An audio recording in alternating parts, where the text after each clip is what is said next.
న్యాయ సూత్రం. కొన్ని వేల సంవత్సరాలకు పూర్వం ధర్మపాలుడనే రాజు ధవలగిరి రాజ్యాన్ని పరిపాలిస్తూ ఉండేవాడు. ఆయన దాన ధర్మ గుణాల్లో సాటిలేని వాడనిపించుకున్నాడు. న్యాయ నిర్ణయం చేయవలసి వచ్చినప్పుడు నావాడు ఇతరుడు అనే భేదభావం ఆయనలో కొంచెమైనా కానవచ్చేదే కాదు. కంటికి కన్ను, పంటికి పన్ను అనేదే ఆయన న్యాయ సూత్రం. కీడు పొందిన వాడెవడైనా తిరిగి అదే పద్ధతిలో కీడు చేసిన వాడిపై పగ తీర్చుకొనవచ్చుననే న్యాయం ఆ రాజ్యంలో అమల్లో ఉండేది. ఒకనాడు ధర్మపాలుడు నిండు కొలువులో ఉన్నాడు. మంత్రి సామంతులంతా సుఖాసీనులై ఉన్నారు. రాజ్యపాలనకు సంబంధించిన ముఖ్య విషయాలపై చర్చ జరుగుతూ ఉంది. ఆ సమయంలో ఒక నాగుపాము దారి తప్పి కొలువులో ప్రవేశించింది. నాగుపాము కంటపడేసరికి కొలువులో కలకలం బయలుదేరింది.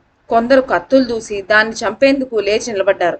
కానీ తండ్రి పక్కనే కూర్చొని ఉన్న యువరాజు అందర్నీ వారించి ఖడ్గంతో నాగుపామును 2 తుండాలుగా నరికాడు. అలా నరికినప్పటికీ తల ఉన్న ముండెముతో నాగుపాము అక్కడి నుంచి పారిపోయి పుట్లో చేరింది. నాగు భార్య భర్తకు కలిగిన ఈ విపత్తు చూసి శోకించసాగింది. అప్పుడు నాగు తన దారి తప్పి కొలువులోకి వెళ్తే తనకు యువరాజు చేసిన అపకారం గురించి తెలియపరిచి, ఈ రాజ్యంలోని కట్టడి నీకు తెలుసు కదా, ఆ ప్రకారమే రాజు న్యాయ విచారం చేసి పుత్రుడికి శిక్ష విధిస్తాడు. ఆ కట్టడి వల్ల నేరస్తుడైన యువరాజును నువ్వు కరిచి చంపవచ్చును. కానీ ముందుగా రాజుకు మాత్రం న్యాయ విచారణ జరిపే అవకాశం ఇవ్వాల్సింది. అంతేకాని అనవసరంగా తొందరపడి యువరాజుకు హాని కలిగించవద్దు అని భార్యతో చెప్పి ప్రాణం విడిచాడు. నాగు భార్య ఆ రాత్రి కోట ప్రవేశించి యువరాజు పడక గది చేరింది. గాఢ నిద్రలో ఉన్న యువరాజు కంఠానికి చుట్టుకుంది. భయకంపితుడైన యువరాజు మేలుకొని సహాయం కోసం కేకలు పెట్టాడు. కేకలు విని దాసాదాసీలంతా అక్కడికి పరిగెత్తుకొచ్చారు. కానీ ఎవ్వరికి నాగు భార్యను చంపటం ఎలాగో తెలియలేదు. యువరాజు కంఠాన్ని గట్టిగా చుట్టి పెట్టుకొని ఉన్న ఆ పామును కొట్టాలంటే యువరాజుకు దెబ్బ తగులుతుంది. అలాంటి స్థితిలో ఏమి చేయడానికి వాళ్లకు పాలుపోక కంగారు పడసాగారు. అంతలో నాగుభార్య, ముందు రాజుగారిని పిలిపించండి, న్యాయ విచారణ జరగాలి. ఒకవేళ మీలో ఎవరైనా నన్ను చంపే యత్నిస్తే యువరాజును కాటు వేస్తాను, జాగ్రత్త అంటూ హెచ్చరించింది. అంతలో రాజుగారు అక్కడికి రానే వచ్చారు. నాగుభార్య తన భర్త మరణాన్ని గురించి రాజుతో చెప్పి, నా భర్త ఎవ్వరికీ హాని తలపెట్టలేదు, ఆయన దారిన ఆయన పోతున్నారు. కానీ యువరాజు అన్యాయంగా ఆయన్ను చంపి నాకు వైదవ్యం కలిగించాడు. ఈ రాజ్య న్యాయ సూత్రం ప్రకారం నేను యువరాజును చంపి ఆయన భార్యకు వైదవ్యం కలిగించవచ్చును కదా అన్నది దీనంగా. నాగు భార్య అలా అనేసరికి రాజు చాలా వ్యాకుల పడ్డాడు. న్యాయ చట్టం ప్రకారం అన్యాయంగా నాగుబాబును చంపివేసి ఈమెకు వైదవ్యం కలిగించిన యువరాజు శిక్ష అర్హుడే అవుతాడు. కానీ తనకు అతడు ఒక్కగానొక్క కొడుకు. ఈ విపత్తి నుంచి బయటపడటం ఎలా? చేసేదేమీ లేక రాజు ఇరువురు న్యాయమూర్తులను పిలిపించాడు. వాళ్ళు నాగుభార్య చెప్పిందంతా విన్నారు.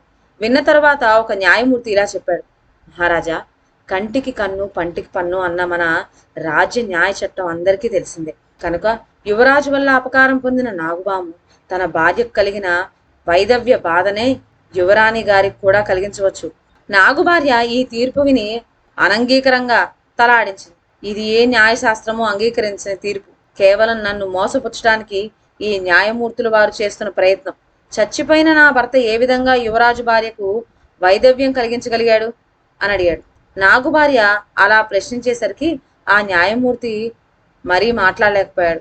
అప్పుడు రెండో న్యాయమూర్తి ఇలా అన్నాడు, నాగు భార్య చెప్పిన దానిలో సత్యం లేకపోలేదు, అయినా ఇక్కడ ఒక ధర్మ సందేహం కలుగుతోంది అంటూ, అమ్మా, నీకు సంతానం ఎందరు అని నాగు భార్యని అడిగాడు. నాకు 5 పుత్రులు అన్నది నాగు భార్య కళ్ళనీరు పెట్టుకోను. అలాగా పాపం, యువరాజు నిన్ను 5 పుత్రులు ఉన్న వితంతువుగా చేశాడనమాట. కనుక నువ్వు ఆయన భార్యను 5 పుత్రులున్న వితంతువుగానే చేయాలి. అప్పుడు గాని న్యాయ సూత్రాన్ని అనుసరించి శిక్ష విధించినట్లు కాదు, అవును కదా అని అడిగాడు. అందుకు నాగు భార్య అవునవును అన్నది అనుమానిస్తూ. అప్పుడు న్యాయమూర్తి ఇలా చెప్పాడు, కనుక నువ్వు కొంతకాలం వేచి ఉండాలి. ఇప్పుడు యువరానికి 2 పుత్రులు, ఆమె కూడా 5 పుత్రులు తల్లి అయిన తర్వాత నువ్వు నిరభ్యంతరంగా యువరాజు మీద పగ తీర్చుకోవచ్చు. ఈ తీర్పు న్యాయ సూత్రానికి అనుగుణంగానే ఉందని నాగుభార్య అంగీకరించక తప్పలేదు. అందువల్ల ఆమె రాజును ఒక్క కోరిక కోరింది. యువరానికి 5వ సంతానం కలగ్గానే తనకు ఆ వర్తమానం పంపమన్నది. న్యాయశీల అయిన రాజు సరే అన్నాడు. కానీ యువరాణికి ఆ తర్వాత సంతానమే కలగలేదు. నాగు భార్య మాత్రం ఆ దంపతులు ఉద్యానవనంలోకి వచ్చినప్పుడల్లా తన పుట్టలో నుంచి తొంగి చూసేది. ఎంతకాలం జరిగినా వాళ్ళ వెంట ఇద్దరు పిల్లల కంటే ఎక్కువ కనపడలేదు. ఇక నా పగ తీరటం ఎలా అనుకునేది నాగుభార్య. కొంతకాలానికి తన పగ తీరకుండానే మరణించింది. ఇదండి ఇవాటి కథ. మరొక మంచి కథతో నెక్స్ట్ వీడియోలో కలుద్దాం. అంతవరకు సెలవు. నా ఛానల్లోని కథలు మీకు నచ్చినట్లయితే నా ఛానల్ను లైక్ చేసి సబ్స్క్రైబ్ చేయండి. షేర్ చేయడం మర్చిపోవద్దు. కొత్త కథల నోటిఫికేషన్ కోసం బెల్ ఐకాన్ ప్రెస్ చేయండి. Thank you.